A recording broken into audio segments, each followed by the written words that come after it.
Hello students, welcome to basic English class. In this video we shall discuss about the types of pronoun. हम लोग पहले से pronoun का types 3 या 4 pronoun का टाइप्स जो है वो ऑलरेडी डिस्कस कर चुके हैं. आज next type of pronoun that is reflexive pronoun. ठीक है, रिफ्लेक्सिव प्रोनाउन के बारे में हम लोग अभी पढ़ने जा रहे हैं और डिफरेंस बिटवीन रिफ्लेक्सिव और एम्फेटिक प्रोनाउन भी है, इंडेफिनाइट प्रोनाउन भी है. ठीक है, तो चलिए स्टार्ट करते हैं. रिफ्लेक्सिव प्रोनाउन होता क्या है एक्चुअली? रिफ्लेक्सिव प्रोनाउन मतलब we can make a pronoun reflexive. कैसे प्रोनाउन को रिफ्लेक्सिव बनाया जा सकता है? बाय एडिंग सेल्फ और selves to my, your etcetera depending on the number of the pronoun. मतलब माई में सेल्फ लगाएंगे या आवर में सेल्फ लगा के, योर में सेल्फ लगा के, ये सब में सेल्फ लगा के हम लोग रिफ्लेक्सिव प्रोनाउन बना सकते हैं. तो रिफ्लेक्सिव प्रोनाउन क्यों बनाते हैं और इसका ज़रूरत, इसका फंक्शन क्या है, उसको हम लोग आगे डिस्कस करेंगे. तो इतना जान लो कि रिफ्लेक्सिव प्रोनाउन मतलब जैसे ये माई सेल्फ है, योर सेल्फ है, आवर सेल्फ है, ठीक है, उसको हम लोग रिफ्लेक्सिव प्रोनाउन बोलते हैं. फॉर एग्जांपल यहाँ पर दिया हुआ है, they are used when the subject as well as the object is the same person. मतलब रिफ्लेक्सिव प्रोनाउन का यूज हम लोग कब करते हैं? जब हमारे सेंटेंस में सब्जेक्ट और ऑब्जेक्ट दोनों सेम पर्सन होते हैं. फॉर एग्जांपल यहाँ पर मैं लिखी हूँ I introduced him to the manager. इसमें देखो, इसमें सब्जेक्ट क्या है?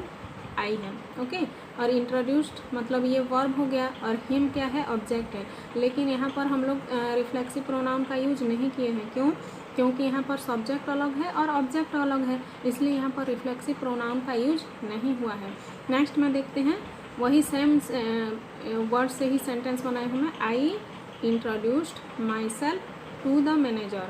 मतलब यहाँ मैं खुद को इंट्रोड्यूस किया हूँ, मैनेजर को खुद को इंट्रोड्यूस किया हूँ और यहाँ पर उसको इंट्रोड्यूस करवाया हूँ. ठीक है, I introduced him to the manager. इसमें हिम हो गया ऑब्जेक्ट. ठीक है, और इसमें ये जो सेंटेंस है आई इंट्रोड्यूस्ड माई सेल्फ, इसमें माई सेल्फ ऑब्जेक्ट है, सब्जेक्ट भी आई है और आई माई सेल्फ मतलब मैं खुद. यहाँ भी मैं है, यहाँ भी मैं खुद.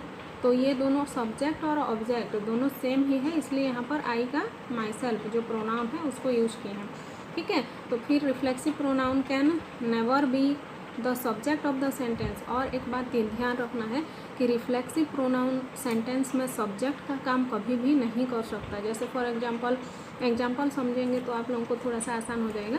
एग्जांपल में है Ram and my self will do the work. ये सेंटेंस गलत है. क्यों गलत है? क्योंकि अभी मैं क्या रूल बताई थी आप लोगों को कि रिफ्लेक्सिव प्रोनाउन सेंटेंस में सब्जेक्ट का काम नहीं कर सकता. यहाँ पर देखो, सब्जेक्ट कौन है? राम, और सब्जेक्ट कौन है? My self. यानी राम भी है सब्जेक्ट और माई सेल्फ दोनों सब्जेक्ट हैं. लेकिन यहाँ पर हम लोग माई सेल्फ का यूज नहीं करेंगे. क्यों? क्योंकि हम लोग रूल में पढ़े हैं कि रिफ्लेक्सिव प्रोनाउन सब्जेक्ट के रूप में कभी भी सेंटेंस में नहीं आ सकता. तो इसका हम लोग सही करके क्या बना देंगे? Ram and I will do the work. Ram subject है और आई भी यहाँ पर सब्जेक्ट है. ये आई जो प्रोनाउन है सब्जेक्टिव केस में है. ठीक है, आई कौन से केस में है? Subjective case. सब्जेक्टिव केस जानते हो ना, जो प्रोनाउन को हम लोग सब्जेक्ट के रूप में यूज़ करते हैं उसको सब्जेक्टिव केस बोलते हैं. जैसे फॉर एग्जांपल आई हो गया, और जैसे सपोज मैं मी बोलूँगी तो क्या बन जाएगा? वो ऑब्जेक्टिव केस बन जाएगा. ठीक है, क्योंकि मी को हम लोग ऑब्जेक्ट के रूप में यूज करते हैं. तो यहाँ पर सही सेंटेंस क्या हो जाएगा? Ram and I will do the work. तो यहाँ पर हम लोग स्टूडेंट्स क्या पढ़े कि रिफ्लेक्सिव प्रोनाउन को हम लोग सब्जेक्ट के रूप में यूज नहीं कर सकते. ठीक है, फिर नेक्स्ट है आपका एम्फेटिक प्रोनाउन. एम्फेटिक प्रोनाउन एक क्या होता है? सेम जैसे मैं रिफ्लेक्सिव प्रोनाउन पढ़ाई ना, माई सेल्फ है, योर सेल्फ है, आवर सेल्फ है ना. और देखो रिफ्लेक्सिव प्रोनाउन नंबर के हिसाब से भी चेंज होता है. जैसे सिंगुलर नंबर है तो माई सेल्फ लगाएंगे, प्लूरल में वी है तो आवर सेल्फ लगाएंगे. ठीक है, तो रिफ्लेक्सिव प्रोनाउन नंबर के हिसाब से यूज होगा. और अभी हम लोग जो पढ़ेंगे वो है एम्फेटिक प्रोनाउन. एम्फेटिक प्रोनाउन और रिफ्लेक्सिव प्रोनाउन थोड़ा बहुत सेम है, लेकिन फिर भी थोड़ा सा डिफरेंस है. चलिए पढ़ते हैं क्या डिफरेंस है, क्या है. प्रोनाउंस यूज्ड टू एम्फासिस या स्ट्रेस ए नाउन और प्रोनाउन. ऐसा प्रोनाउन जो कि हम लोग जो हमारे प्रोनाउन को स्ट्रेस देता है तो उसको हम लोग बोलते हैं एम्फेटिक प्रोनाउन. कैसे स्ट्रेस देगा? Emphatic pronoun have the same form as the reflexive pronoun. मैं बोली जैसे reflexive pronoun myself, ourself, yourself, ये सब होता है ना, तो एम्फेटिक प्रोनाउन सेम वैसे ही होता है। लेकिन एम्फेटिक प्रोनाउन रिफ्लेक्सिव प्रोनाउन से डिफरेंट कैसे है उसको देख लेते हैं। Reflexive pronoun generally comes after the verb और emphatic pronoun comes before the verb. ये पॉइंट्स आप लोगों को बहुत ध्यान रखना पड़ेगा। एम्फेटिक और रिफ्लेक्सिव में बहुत सारे स्टूडेंट्स का कन्फ्यूजन रहता है।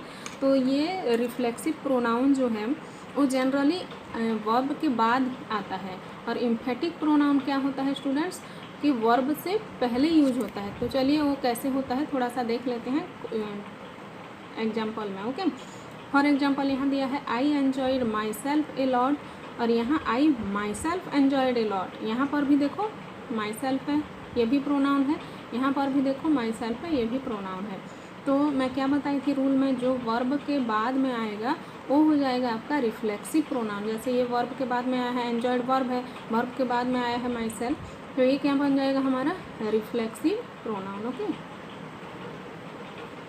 और ये वर्ब है, वर्ब से पहले आया है ये, तो ये हो जाएगा आपका एम्फेटिक प्रोनाउन, क्योंकि ये एम्फसाइज कर रहा है किसको, सब्जेक्ट को। ठीक है, तो यहाँ पर मैं क्लियर करके एक बार और बता देती हूँ कि वर्ब के बाद आने वाला को रिफ्लेक्सिव प्रोनाउन बोलेंगे, वर्ब से पहले आने वाला प्रोनाउन को एम्फेटिक प्रोनाउन बोलेंगे। क्यों?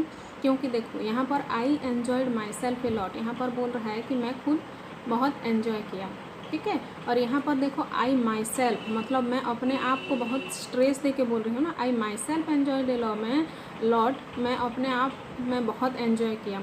तो यहाँ पर आई को स्ट्रेस दे के बोला जा रहा है या एम्फासिस करके बोला जा रहा है, इसलिए यहाँ पर एम्फेटिक प्रोनाउन यूज हुआ है, और यहाँ पर रिफ्लेक्ट किया जा रहा है सब्जेक्ट को। ठीक है, तो इसलिए यहाँ पर reflexive pronoun. Okay, next type of pronoun है आज का last type of pronoun, indefinite pronoun. देखो नाम से ही पता चल रहा है इनडेफिनाइट, जो कि डेफिनाइट नहीं है। Indefinite pronoun refers to the person और things in general, they do not point to any particular person और थिंग। ठीक है, और इंडेफिनाइट प्रोनाउन किसी भी पार्टिकुलर पर्सन और थिंग को डोनेट नहीं करता है। ओके, वो जनरली यूज होता है। जैसे हम लोग बोलते हैं ना कभी कभी मैनी स्टूडेंट्स कम है, और यहाँ पर देखो नोटिस करो मैनी स्टूडेंट्स, मैनी मतलब कौन, पार्टिकुलर स्टूडेंट्स को तो हम लोग नहीं बोल रहे हैं ना, मैनी मतलब ज़्यादा स्टूडेंट्स आए थे, तो ज़्यादा स्टूडेंट आए तो कौन सी ज़्यादा स्टूडेंट, ये पार्टिकुलर स्टूडेंट को नहीं बता रहा है, तो यहाँ पर इसलिए मैनी हो जाएगा आपका इंडेफिनाइट प्रोनाउन। ओके, नेक्स्ट है all where present in the class. All मतलब सब लोग प्रेजेंट थे क्लास में, तो ऑल मतलब कौन स्पेसिफिक ग्रुप थे, या क्लास 7 के बच्चे थे, क्लास 6 के बच्चे थे, ये हम लोग को पता नहीं चल रहा है। ठीक है, तो ऑल हो जाएगा आपका इंडेफिनाइट प्रोनाउन। ओके, और भी थोड़ा सा इंडेफिनाइट प्रोनाउन का ये है एग्जाम्पल।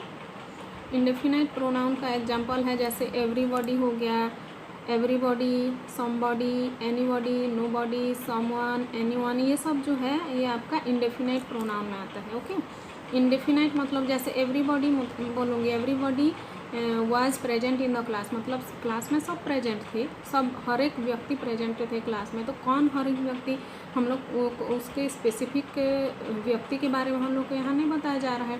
ठीक है, तो इसलिए हम लोग यहाँ पर इसको इंडेफिनाइट प्रोनाउन के रूप में यूज करेंगे। ठीक, और ये जो एवरीबॉडी नोबॉडी वाला दिखाई थी ना, ये पर्सन के लिए यूज होता है। जैसे सब लोग प्रेजेंट थे बोलेंगे तो एवरीबॉडी बोलेंगे, लेकिन सब चीज़ प्रेजेंट था बोलेंगे तो एवरीथिंग बोलेंगे। तो यहाँ पर एक चीज़ ध्यान रखना है, थिंग के लिए क्या यूज होता है, थिंग के लिए एवरीथिंग, नथिंग, एनीथिंग, समथिंग, ये सब है इंडेफिनाइट प्रोनाउन का यूज होता है।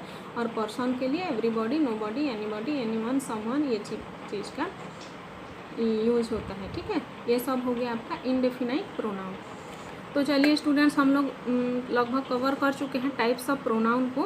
नेक्स्ट वीडियो में हम लोग डिस्कस करेंगे थोड़ा सा प्रैक्टिस सेट, जो कि प्रोनाउन और उसके टाइप से रिलेटेड होगा। तब तक के लिए खुश रहिए, मुस्कुराते रहिए।